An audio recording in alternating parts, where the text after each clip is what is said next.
I got a call. Everybody thinks that your career stops, for certain reasons. Mine stopped because I was black. I got a call from my agent, and she was all excited. One of the networks was going to hire me. They couldn't wait for me to start. We talked about schools. We talked about money.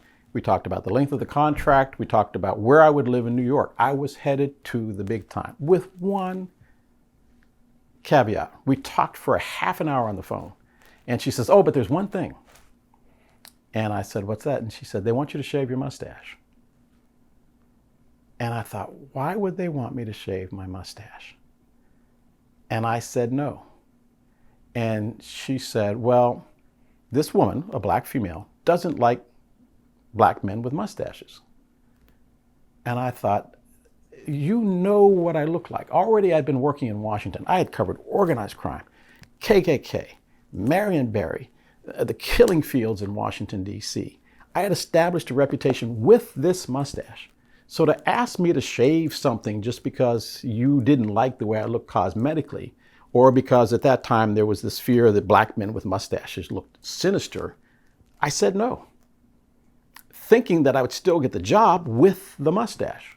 Well, lo and behold, I didn't get the mustache, but there is somebody now anchoring a major newscast that had a mustache when he was anchoring Chicago, and he doesn't have one now.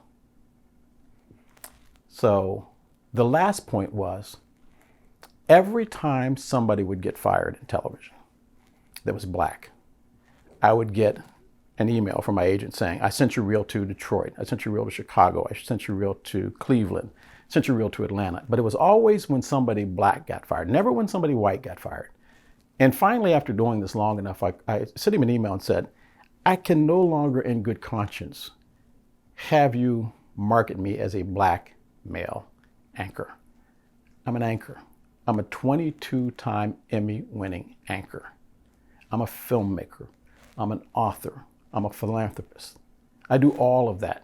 I want to be known for what it is that I've managed to do, not for the color of my skin." That was good when we were breaking down doors, but we've broken down those doors now. Now it should be best person for the job: male, female, black, white, gay, straight.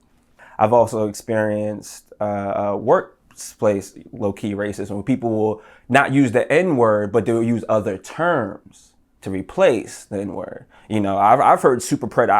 I was in New York when super predator, was, no, I wasn't, I was really young, but super predator was a term that lasted in the 90s. And you'll hear people call it super predator thugs, or others. You hear the word others. And then you when they use the word, you can tell by the examples around the word that they're talking about a specific person, a specific race, a specific group of people. And, you sense it. And then you got police, you got teachers, you got this, like I said, places of profession, places where, there's supposed to be some code of professionalism. You experience the low-key undertone of racism.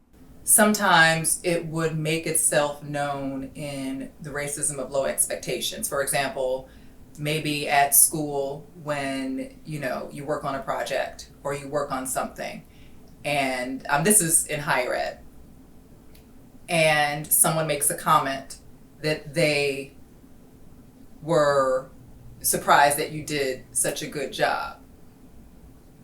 And when I heard that comment, my thought was, well, what did you expect? I didn't ask that person this question, but it made me think, well, what exactly did you expect? Did you expect me just to slap something together?